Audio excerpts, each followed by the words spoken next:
En los últimos días Buckingham Palace ha quedado envuelto en una atmósfera densa y opresiva cargada de tensión y señales de crisis. Cancelaciones repentinas de actos oficiales, reuniones privadas celebradas a puerta cerrada sin dejar rastro alguno y miradas frías y vigilantes, intercambiadas entre los miembros más veteranos de la familia apuntan a una fractura profunda que parece nacer en el mismo corazón de la monarquía. A este clima se suman rumores discretos pero persistentes en torno a una vieja carta que ha reaparecido de forma inesperada en Balmoral, un documento que contiene acusaciones inquietantes vinculadas al poder y al legado de la difunta reina Isabel II. El rey Carlos, ya debilitado por el escrutinio público y por la inestabilidad que ha marcado su reinado, se ve de pronto obligado a enfrentarse a una verdad dolorosa y difícil de asimilar. La princesa Ana, conocida durante décadas por su fortaleza y disciplina, aparece ahora como blanco de presiones implacables.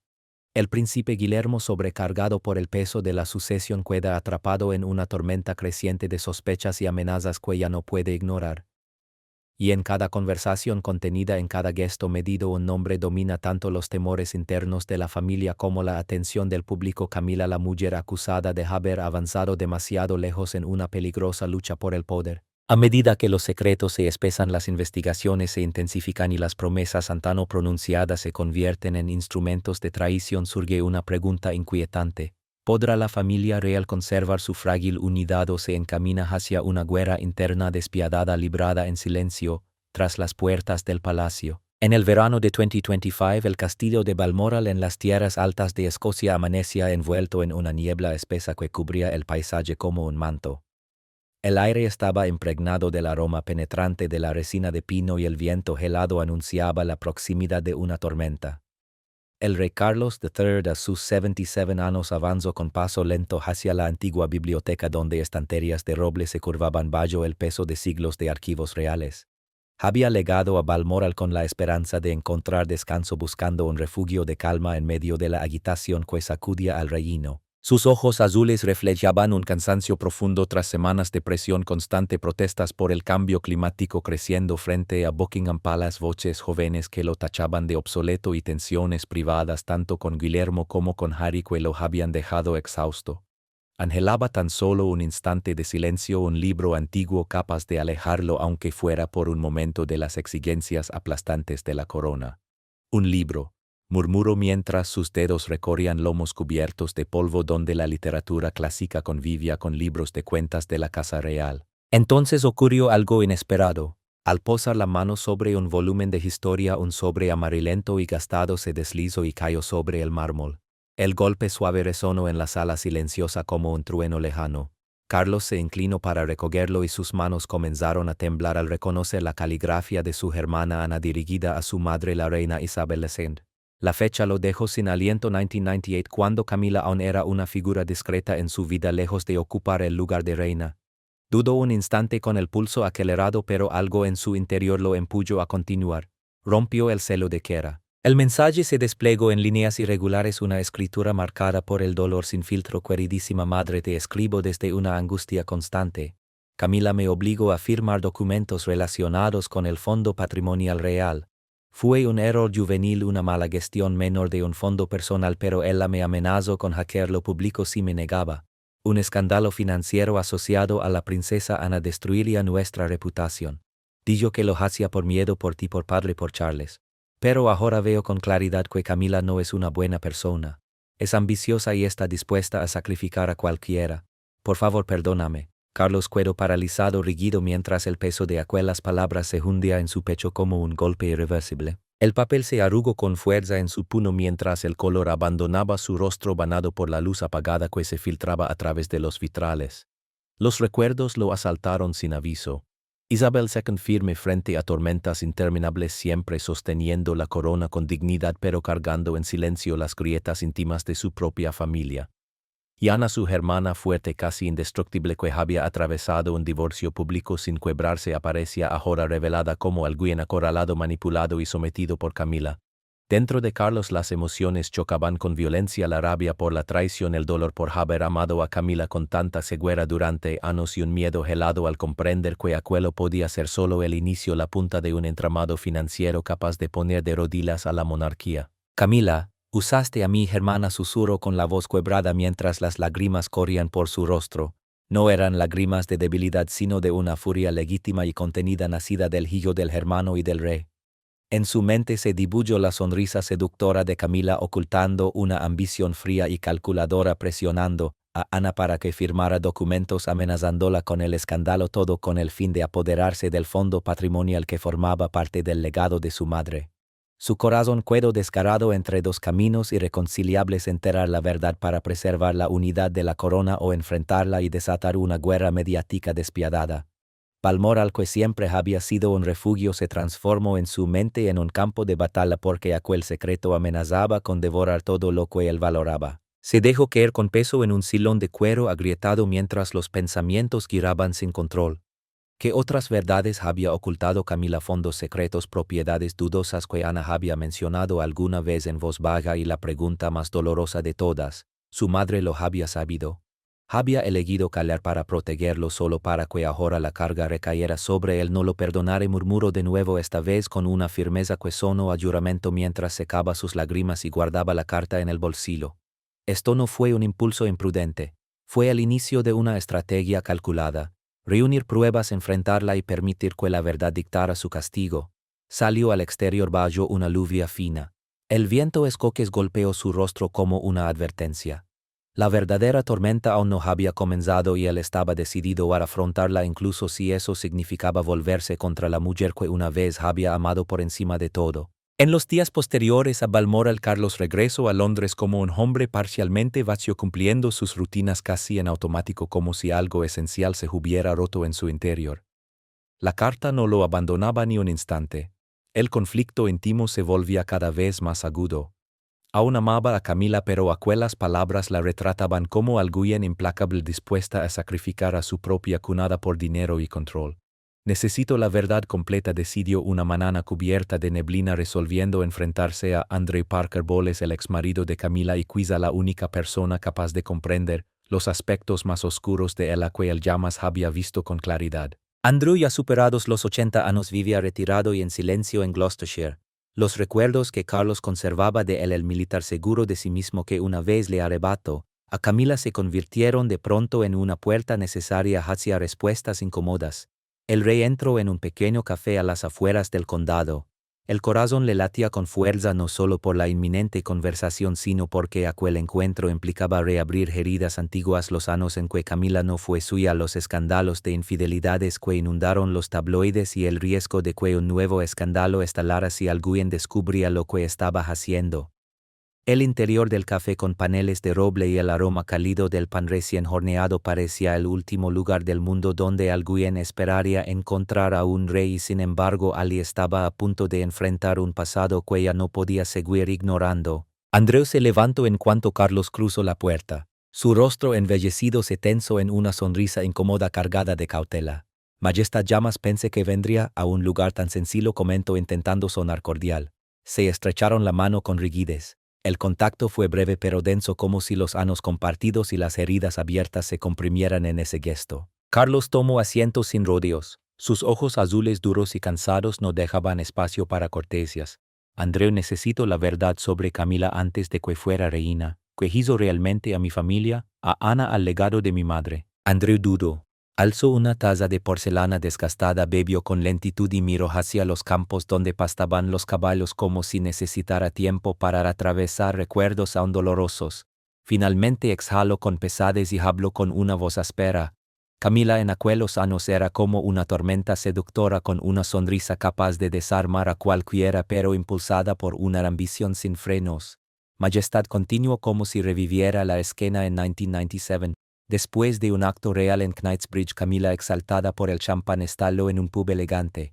Se burló de la reina Isabel diciendo que se creía todopoderosa con esa corona pesada y rituales polvorientos, y juró que algún día tomaría su fortuna para demostrar lo que era el poder verdadero. Un camarero había grabado aquel arrebato con una vieja videocámara inestable.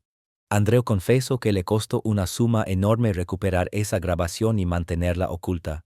Sin embargo, la imagen nunca lo abandonó, sobre todo al recordar la mañana siguiente cuando Camila despertó pálida y presa del pánico, suplicándole que elaborara.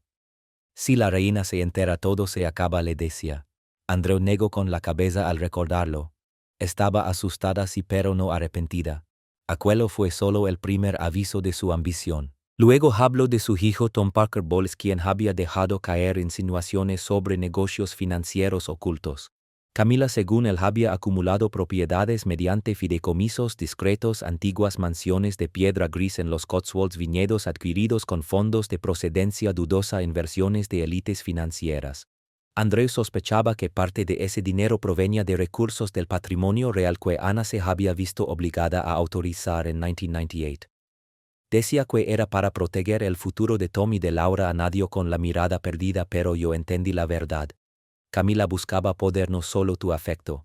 Nunca se conformó con ser la amante. Carlos escuchó en silencio, sintiendo como cada palabra le oprimía el pecho como un nudo que se quebraba. El amor que había defendido durante años se retorcía ahora bajo el peso de aquellas revelaciones.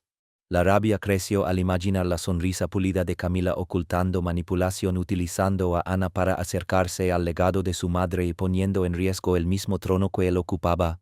La mujer a la que había protegido frente al mundo empezaba a parecerle algo incapaz de volverse contra su propia sangre. Gracias, Andreu, dijo finalmente Carlos con un gesto frío, conteniendo la furia antes de que estalara. Se levantó y el apretón de manos final vibró cargado de tensión como una promesa silenciosa de que el conflicto estaba lejos de terminar. Al regresar a Clarence House, su lucha interior se transformó en determinación. Convocó a 3 asesores financieros de absoluta confianza a una sala cerrada donde los paneles de madera absorbían cualquier sonido. Auditen todo lo que tenga, Camila ordenó con una voz metálica. Cada transacción desde 1990, cada fideicomiso, cada propiedad. Sin excepciones y con total discretion. Ese fue el primer movimiento de una guerra silenciosa. No un divorcio ni un escándalo abierto, sino una exposición calculada destinada a aislarla y obligarla a pagar el precio mediante el desprecio público. En cuestión de horas, Camila supo que la auditoría había comenzado. Se encontraba en Highgrove House disfrutando del té de la tarde con su círculo más acomodado, mujeres envueltas en perlas que intercambiaban comentarios triviales sobre la moda parisina, cuando el teléfono vibró sobre la mesa. En la pantalla apareció una notificación del palacio y al leerla el color se desvaneció de su rostro. Una oleada de furia la atravesó al sentirlo como una traición del hombre que había jurado amarla para siempre, mezclada con un miedo profundo, la posibilidad real de que la imagen cuidadosamente construida de reina cercana y sencilla estuviera a punto de derrumbarse. ¿Quién se cree? Carlos estaló golpeando la taza contra la mesa. La porcelana se quebró y el té se derramó sobre el mantel de seda blanca como una mancha que se expandía sin control. Auditarme después de todo lo que soporte la prensa diana, el odio de todo un país. Haré que se arrepienta. Usaré a los medios, a mis aliados, todo lo que tenga a mi alcance. La mujer que había sobrevivido durante años, marcada como la amante del rey, se enfrentaba ahora a un terror más profundo que el rumor o el ridículo. No solo perder influencia, sino quedar expuesta como la figura ambiciosa y manipuladora que había sabido ocultar en las sombras. Aquella noche ya tarde, Camila se dejó caer sobre el suelo pulido de Highgrove House, rodeada de los fragmentos de la taza rota. Los pedazos se esparcían a sus pies como restos de la reputación que había construido durante décadas. El té se filtraba en la alfombra persa de incalculable valor, pero la herida más punzante era la sensación de traición de Carlos, el marido por quien creía haber pagado con su nombre y su posición. Aún así se negó a ceder al pánico. Para él el silencio siempre había significado derrota y rendirse jamás había sido una opción. Tras años como amante real, resistiendo titulares furiosos y susurros de una élite que la señalaba como destructora de hogares, conocía mejor que nadie el poder devastador de los medios. Sabía que una narrativa podía no solo manchar una imagen, sino destrozar vidas enteras. No permitir que Carlos controle el tablero, murmuró en la penumbra del salón, apretando el teléfono hasta que los nudillos se le pusieron blancos mientras su reflejo temblaba en la luz débil de una lámpara como un espectro cargado de rencor. Enfurecida por ser investigada como una criminal y al mismo tiempo aterrorizada ante la posibilidad de que su fachada de reina auténtica se resquebrajara, decidió atacar primero. Debía moverse antes de que Carlos reuniera pruebas suficientes para derribarla. De inmediato convocó a su equipo de relaciones públicas más feroz, estrategas discretos de Fleet Street que ya la habían rescatado en los años 90 cuando transformaron su imagen de la otra mujer en la de una superviviente resistente. Se reunieron en una villa privada de Kensington a pocas manzanas del palacio donde los muros de piedra habían ocultado más de una intriga real. Camila entró con paso decidido aun vestida con el traje de seda negra de la merienda, los ojos afilados y calculadores bajo un maquillaje impecable que apenas lograba disimular la tensión grabada en su rostro. El ambiente estaba impregnado de humo de cigarrillos y café fuerte. Sus asesores se agruparon alrededor de la mesa larga observándola como súbditos a la espera de órdenes. Atacamos primero y sin piedad, sentenció con una voz aguda endurecida como metal mientras sus dedos repiqueteaban sobre la madera de nogal como un trueno contenido. Carlos está intentando presentarme como la villana, como una conspiradora embellecida que manipula a la familia desde las sombras. Hay que invertir el relato, convertirlo a él en el opresor, un rey celoso dominado por rencores personales y a un prisionero del fantasma de Diana. Traigan de nuevo su sombra al centro de la historia para que el público lo perciba frágil, atrapado por culpas antiguas. Los asesores asintieron mientras tomaban notas a toda velocidad como cuchillas afilándose y la operación avanzó con una precisión casi mecánica. Comenzaron las filtraciones calculadas sobre los celos de Carlos, imágenes manipuladas que lo emparellaban con Diana para despertar emociones y una narrativa cuidadosamente construida que colocaba a Camila como la víctima serena y constante. Al amanecer los titulares cayeron como una lluvia corrosiva, erosionando la autoridad de Carlos antes incluso de que el día comenzara. El rey Carlos, un controlador obsesivo que persigue a Camila por los pecados del pasado de Diana, proclamaban algunos. Lo retrataban como un gobernante enfermizamente celoso, sediento de control absoluto, utilizando auditorias como castigo contra una esposa que había soportado escándalo tras escándalo a su lado.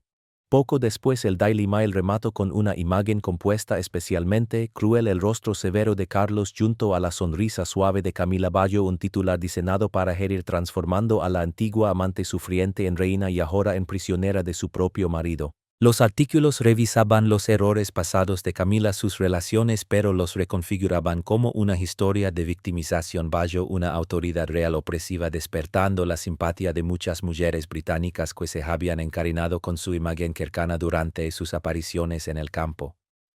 Desde la cama Camila deslizaba el dedo por la pantalla de su iPad leyendo la cobertura, una leve curva de triunfo dibujándose en sus labios, aunque en el fondo sabía que Carlos no encallaría los golpes en silencio. Al mismo tiempo reforzó su posición escribiendo una carta manuscrita al príncipe Guillermo, el heredero y figura predilecta de la nación. No pretendía ganárselo de verdad. Conocía demasiado bien su lealtad a su padre y a la memoria de Isabel II. Su objetivo era otro: sembrar una amenaza lo bastante sutil como para hacerlo dudar y evitar que se alineara abiertamente con Carlos. Sentada ante su escritorio antiguo, sostuvo la pluma con un ligero temblor y elaboró el mensaje en un tono conciliador. Querido Guillermo, somos familia, unidos por el legado de tu abuela. No permitas que pequeños malentendidos destruyan eso. Habla conmigo y protege a Carlos de sus propios errores. Bajo esa suavidad, sin embargo, había hielo. Aludió a un secreto de 2007 cuando un Guillermo ebrio provocó un incidente en un club londinense, un episodio sofocado por la influencia real con la intervención directa de la reina Isabel II para mantenerlo fuera de la prensa. El mensaje era claro: si te pones del lado de tu padre y continúas esta guerra, esos secretos podrían regresar. Nadie quiere manchar el legado de tu abuela, ¿verdad? La firma ligeramente vacilante delataba el miedo que se escondía bajo su aparente control. Envió la carta mediante un mensajero de confianza y se recostó, el corazón acelerado, esperando que Guillermo retrocediera y le diera tiempo para seguir moldeando el relato mediático. En Clarence House, Carlos se encontraba a mitad de una cena solitaria bajo la arana de cristal cuando un asistente leal le llevó noticias del último movimiento de Camila. El ayudante había escuchado una llamada entre la asistente de Camila y un editor sensacionalista discutiendo un plan para difundir la versión de que el propio Guillermo había ordenado la auditoría para apartar a Camila del trono. Carlos dejó caer la cuchara. El rostro se le quedó pálido y una furia ardiente le recorrió los huesos. Camila ahora apuntaba a su hijo propagando mentiras destinadas a envenenar el vínculo entre padre y heredero que tanto le había costado reconstruir. Ha cruzado la línea, murmuró con la voz temblorosa de rabia y dolor, imaginando a Guillermo señalado públicamente como traidor. Esa misma noche Carlos llamó a Guillermo para que acudiera de inmediato sin importar la lluvia que azotaba las ventanas. Guillermo entró en el despacho con pasos medidos, En sus ojos azules heredados de su linaje se mezclaban la preocupación y la determinación cuando se sentó en la gastada silla de cuero. Padre, he recibido su carta. No es una súplica, es chantaje. Menciona 2007 cuando la abuela me protegió de la prensa. Quiere silenciarme pero no lo permitiré. Estoy contigo por la abuela, por la tía Ana. Carlos tomó la mano de su hijo con fuerza. Sus dedos embellecidos temblaban y aunque la emoción le espesaba la voz, habló con una firmeza inquebrantable. Le agradeció en silencio y luego en palabras. No se trataba solo de una traición personal, sino de un ataque directo al corazón de la familia, a la herencia de su madre y de su abuela. Ahora debían mantenerse unidos sin fisuras.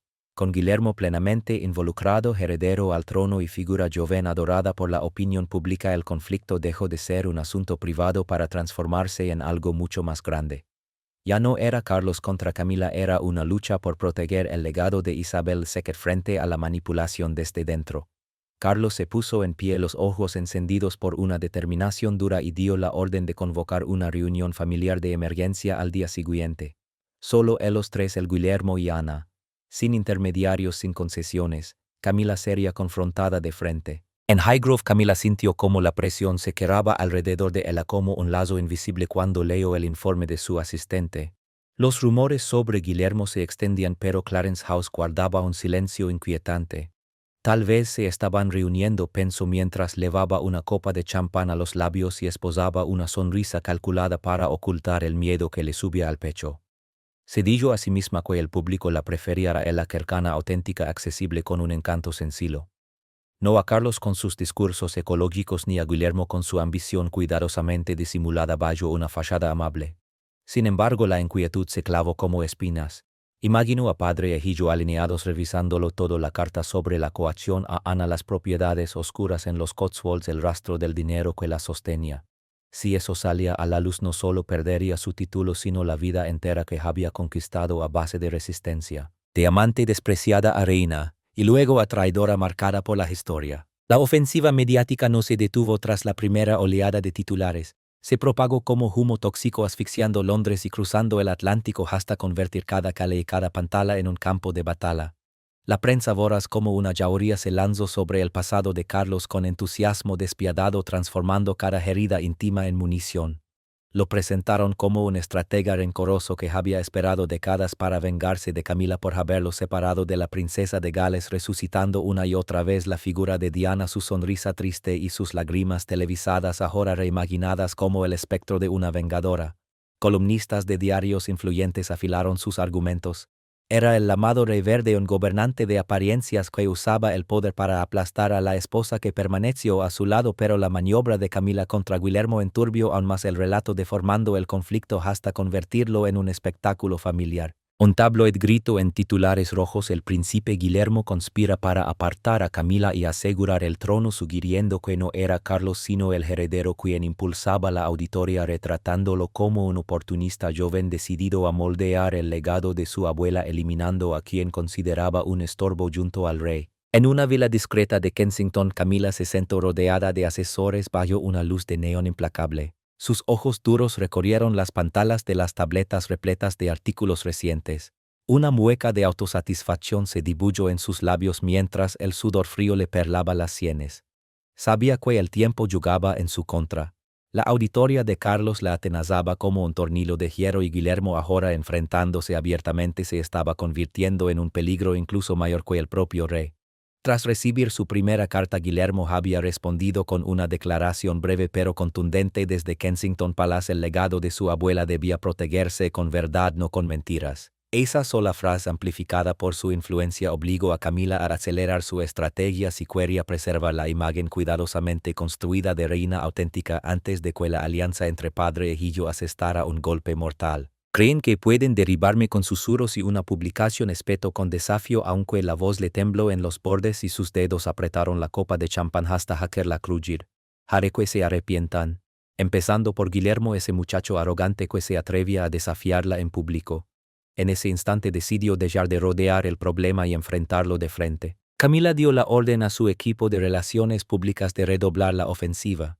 Sus operadores comenzaron a alimentar a los tabloides con nuevas versiones según las cuales Guillermo no solo estaba detrás de la auditoría sino que además planeaba debilitar la autoridad de Carlos para acelerar su propia llegada al trono utilizando la devoción popular hacia Isabel II como arma moral para justificar ese movimiento.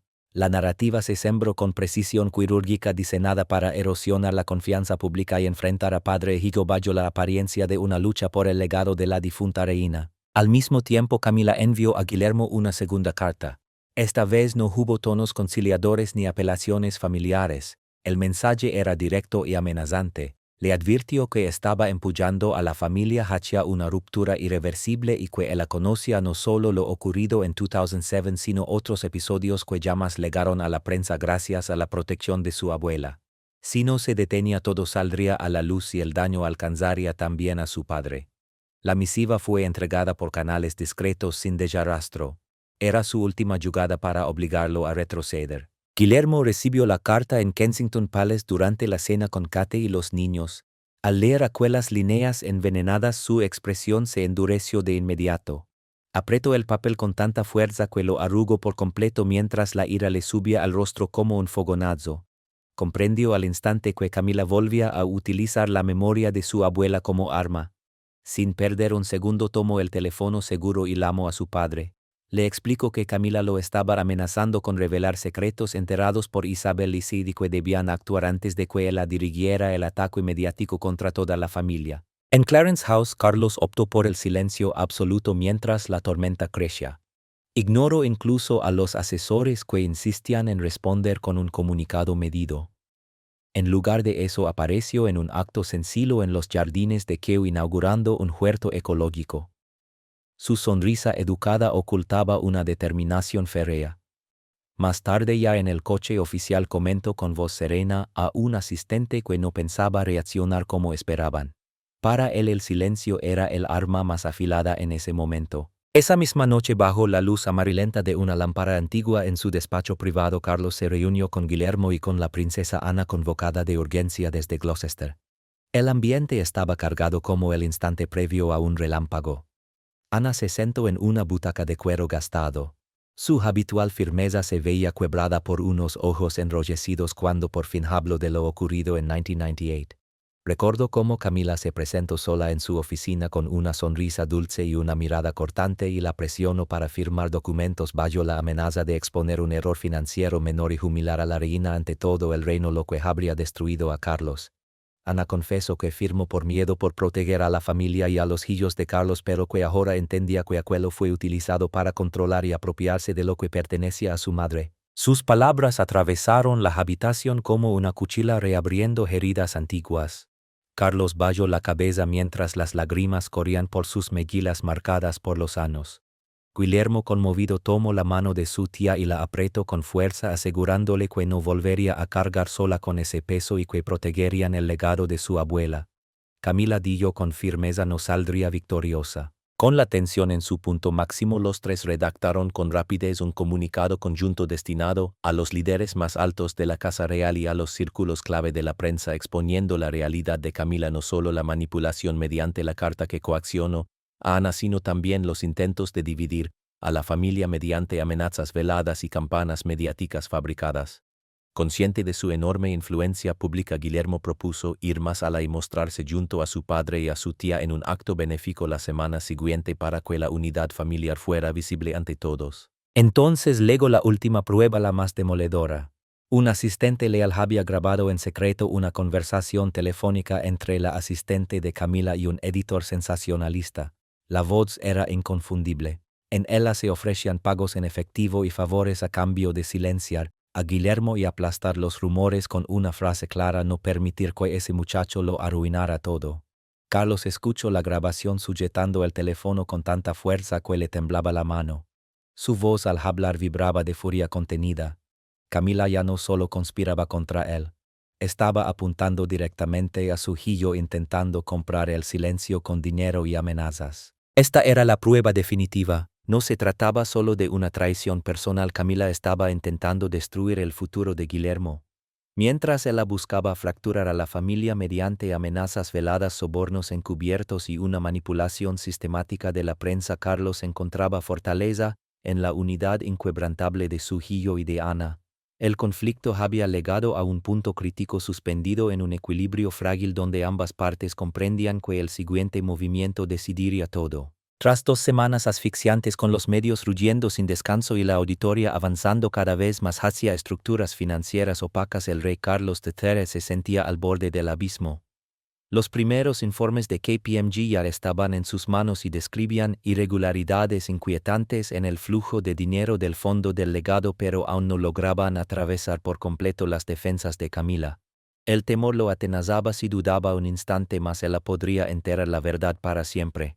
En la intimidad de Clarence House, apretando la carta de Ana como si fuera un talismán, murmuró para sí que necesitaba la pieza final. Decidido a ir más al viaje al castillo de Windsor, la fortaleza ancestral de corredores huecos donde siglos de secretos reales descansaban bajo capas de polvo y tiempo.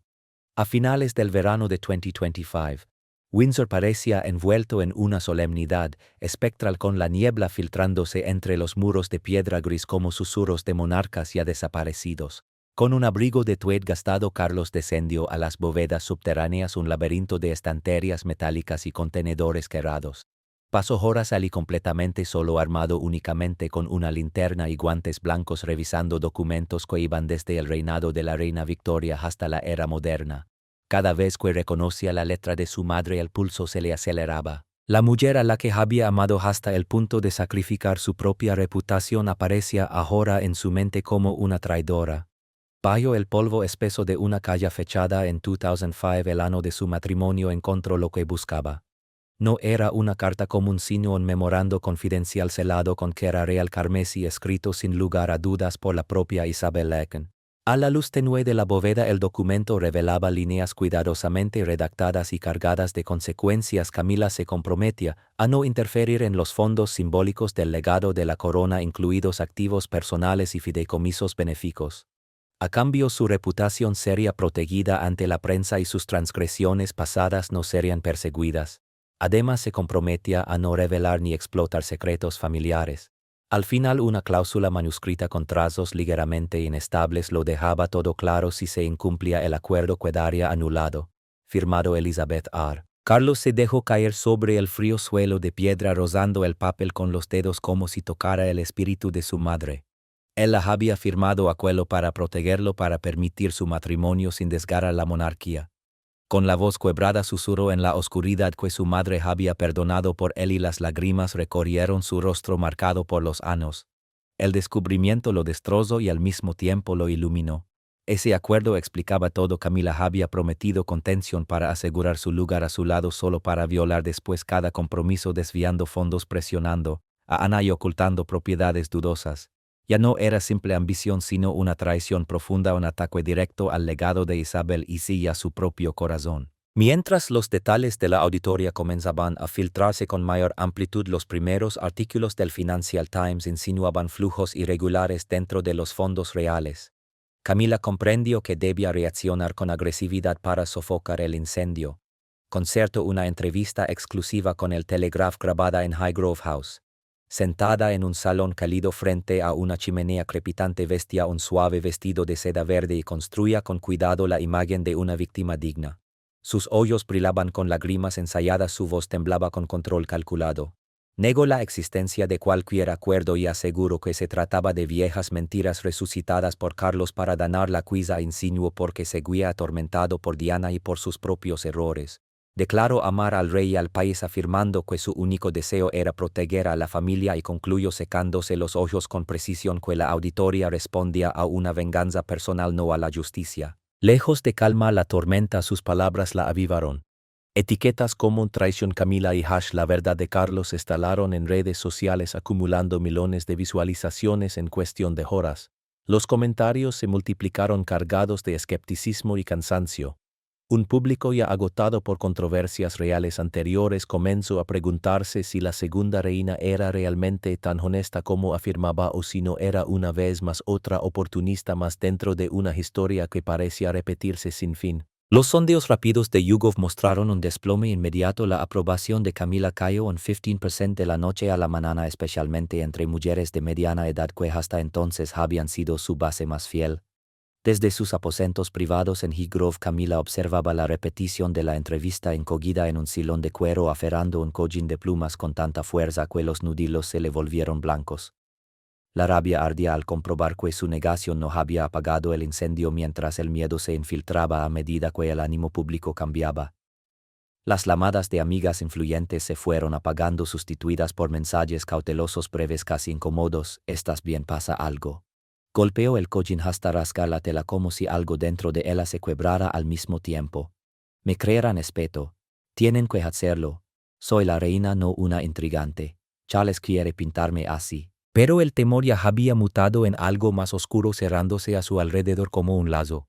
Se imaginó a Charles con el acuerdo secreto en las manos y supo que si salía a la luz no solo su reputación se derrumbaría, sino también su lugar junto al trono.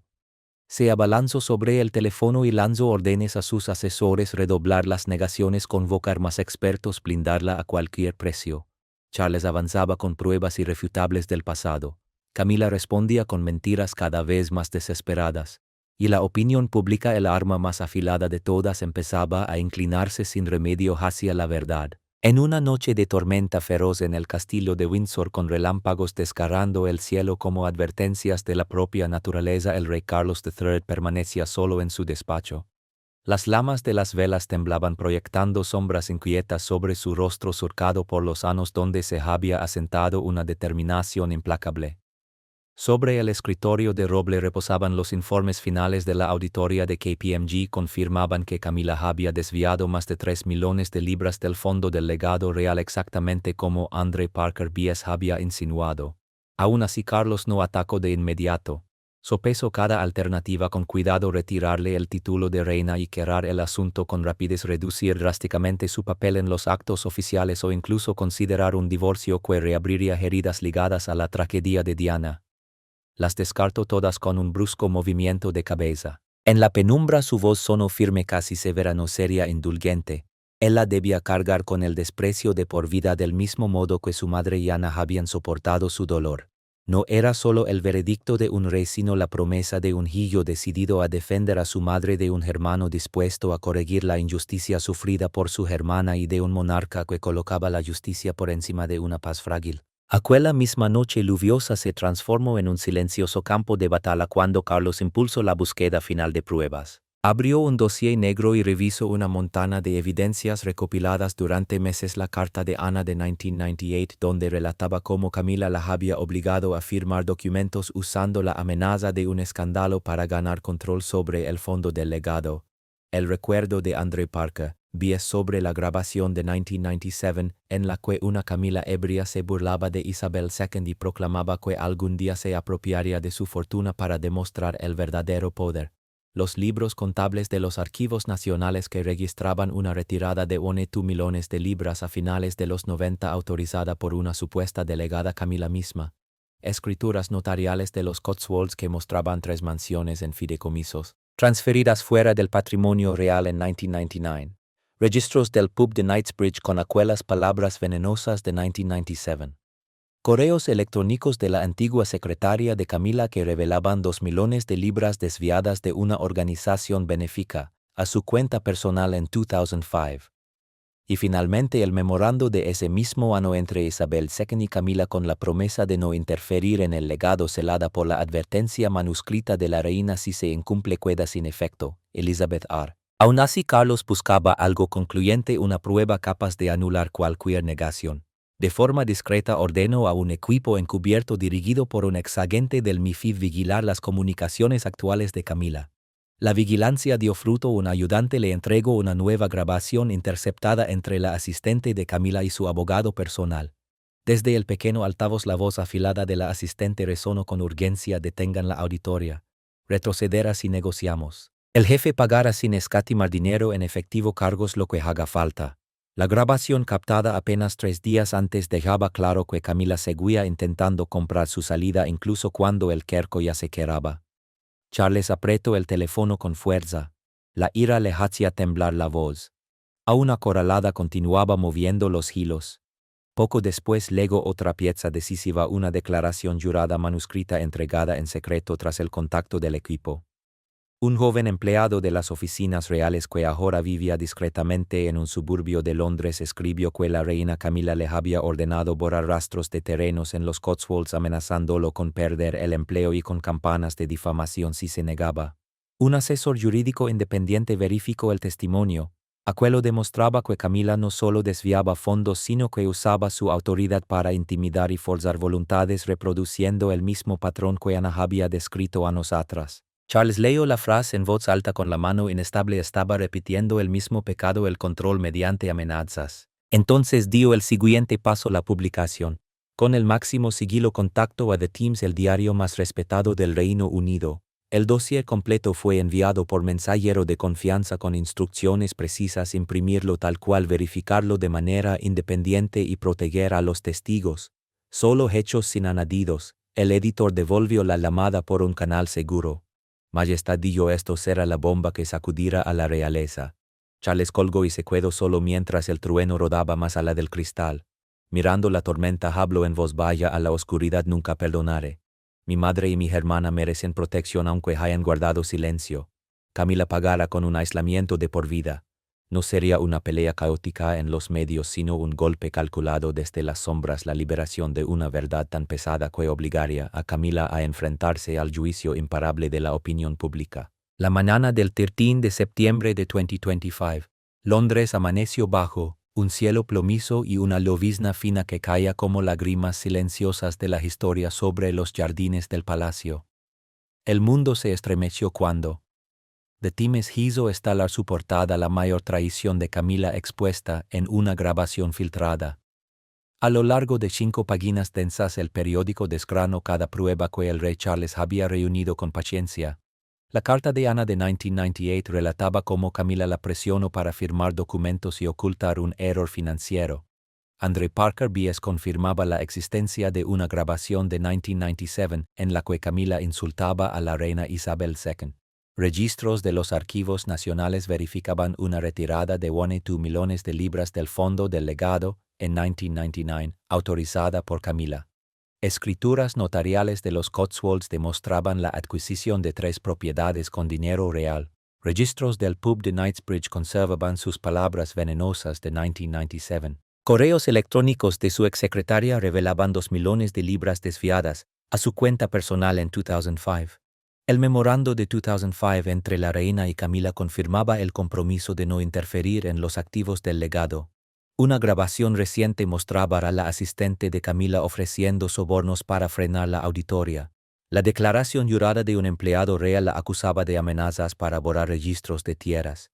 Incluso aparecía una carta del propio Charles de 2005, prueba de la confianza que alguna vez depositó en ella y que ahora quedaba irremediablemente rota. Cada dato verificado de forma independiente por expertos legales de Oxford cortaba de raíz la imagen cuidadosamente pulida de Camila. Medios internacionales de CNN a Le Monde amplificaron las revelaciones en X. Etiquetas como #nunca perdonar Camila y #traición real superaron los 10 millones de visualizaciones en cuestión de horas. La indignación pública estaló. Camila robó el dinero de Isabel II, decía un mensaje. Charles tiene razón al proteger el legado, proclamaba otro. La marea de la opinión se volvió decisivamente en su contra.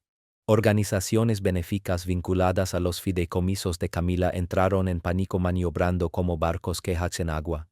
En apenas 3 horas tras la publicación, el Fondo de Apoyo Rural, el Fideicomiso de Preservación Cultural y el Fondo Infantil de los Cotswolds difundieron comunicados conjuntos negando cualquier irregularidad financiera. Sus desmentidos apresurados solo alimentaron la sospecha. Reporteros de la BBC y Sky News irrumpieron en las oficinas de tierras de Gloucestershire y descubrieron registros de los Cotswolds alterados con fechas falsificadas apenas 3 semanas antes, huellas claras de un encubrimiento precipitado. Bajo presión, un funcionario admitió que los cambios eran extraños, como si alguien intentara ocultar algo. La noticia se propagó a velocidad fulminante, convirtiendo Highgrove House en una fortaleza sitiada por cámaras y miradas hostiles. Dentro de Highgrove, Camila permanecía encorvada en su dormitorio con la mirada fija en la pantalla mientras Sky News repetía una y otra vez la grabación de su asistente detengan la auditoría. El jefe recompensara. Apagó el televisor de golpe. Las manos le temblaban y el rostro había perdido todo color. La rabia por haber sido expuesta chocaba con el pánico de perder el control y la sensación de aislamiento se cerraba sobre ella como un cerco. Su teléfono seguía en silencio, ni mensajes de amistades influyentes ni invitaciones de Mayfair. En los últimos actos benéficos ya había notado el cambio, las miradas más duras, el ambiente helado. Vago por el jardín de rosas marquitas, antano orgullo de Charles murmurando para sí misma: me odian todos. No había condena penal ni retirada formal de títulos, pero ese destierro social ardía con más fuerza que cualquier castigo oficial. Golpeó el silón con frustración, la voz quebrada: Charles, has ganado, pero no me quebrarás. El conflicto alcanzaba su cúspide. Una mujer que había perseguido el poder absoluto, ahora confinada entre muros palaciegos por el desprecio público.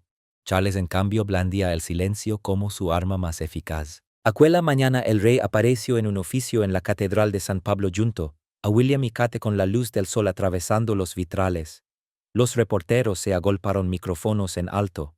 Majestad, su respuesta a la grabación: perder a Camila su título. Charles respondió solo con una sonrisa serena y un sencillo gracias. Sin ira ni explicaciones, la compostura tranquila de un monarca que ya había prevalecido. Apretó la mano de William y le susurró: tu madre y tu abuela están a salvo.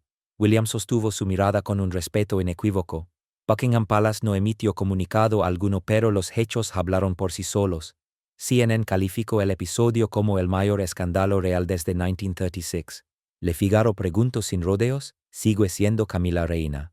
Las encuestas de YouGov mostraron a un 68% del público apoyando a Charles y aplaudiendo su defensa del legado de Isabel II. Camila se desvaneció de la vida pública. Rumores desde Highgrove aseguraban que se había recluido rechazando la comida, bebiendo solo té y contemplando el jardín con la mirada perdida. La contienda no terminó con estruendo, sino con la verdad al descubierto. Charles eligió la justicia y dejó que el juicio público siguiera su curso. La historia se cierra en un silencio casi absoluto, aunque sus ecos perduraran en la memoria colectiva. Charles, un rey marcado por el desengaño, no destruyó a Camila. Protegió a su familia, el legado de su madre y la verdad.